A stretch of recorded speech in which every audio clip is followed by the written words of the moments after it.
അടിപൊളി theatre experience ആണ് ഈ പടം. കാരണം അവന്റെ മ്യൂസിക്, സുജിത്തിന്റെ ഡയറക്ഷൻ അടിപൊളിയായിട്ടുണ്ട്. പിന്നെ പടം തന്നെ പുള്ളിക്ക് പറ്റുന്ന പുള്ളി ചെയ്തിട്ടുണ്ട്.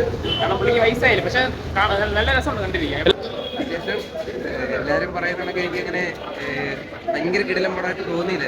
ചുറ്റുമുള്ള എല്ലാവരും ഭയങ്കര കിടിലെന്നാണ് പറയുന്നത്. എനിക്ക് അങ്ങനെ തോന്നിയിട്ടില്ല. ഒരു മിഡായിട്ടേ തോന്നിയിട്ടുള്ളൂ. ഓഫ് സ്റ്റേജിൽ ഭയങ്കരമായിട്ട് കത്തും.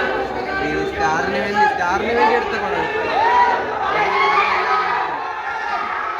ക്യാരക്ടറിന് വേണ്ടി ഒരു പടം വരുന്നില്ലല്ലോ. എല്ലാം സ്റ്റാറിന് വേണ്ടി ബിൽഡപ്പ് പടം മുഴുവനും ബിൽഡപ്പാണ്. എൻ്റെ വരെ ബിൽഡപ്പ് മാത്രമേ ഉള്ളൂ. വരുന്നുണ്ടായിരിക്കും സെക്കൻഡ് പാർട്ട് വരുന്നുണ്ട്. ഒരു മിഡായിട്ട് എനിക്ക് തോന്നിയിട്ടുള്ളൂ. എനിക്ക് കണക്ഷനോ ഒന്നും തന്നിട്ടില്ല. അപ്പോൾ ഇത് ദേ കോളി മോജി എന്ന ഈ ഒരു സിനിമ തീർച്ചയായിട്ടും ഒരു ഫാൻ ബോയ് സർവീസ് ആയിരിക്കുമെന്ന് സംവിധായകന്റെ ഭാഗത്തു നിന്ന് തന്നെ ഒരു ഹിന്റും കാര്യങ്ങളൊക്കെ നേരത്തെ വന്നിരുന്നു. പ്രേക്ഷകരും അത് തന്നെയാണ് എക്സ്പെക്ട് ചെയ്തത്.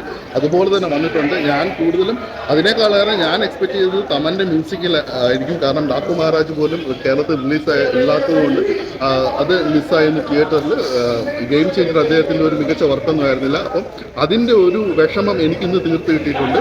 പവൻ കല്യാൺ നല്ല രീതിയിൽ തന്നെ പ്രസൻറ്റ് ചെയ്തിട്ടുണ്ട്. അധികം ട്രോളാനോ കാര്യങ്ങളൊന്നും ഈ സിനിമയ്ക്കകത്ത് കിട്ടില്ലെന്ന് തന്നെയാണ് എൻ്റെ വിശ്വാസം. കൂടെ തമൻ കത്തിക്കലൂടെ ആകുമ്പോഴത്തേക്കും ഒരു തിയേറ്റർ പൂരപ്പുറമ്പാക്കാവുന്ന ഒരു രംഗങ്ങൾ തന്നെയാണ്. പവൻ കല്യാൺ ഫാൻസിന് ഇതൊരു ട്രീറ്റ് തന്നെയായിരുന്നു.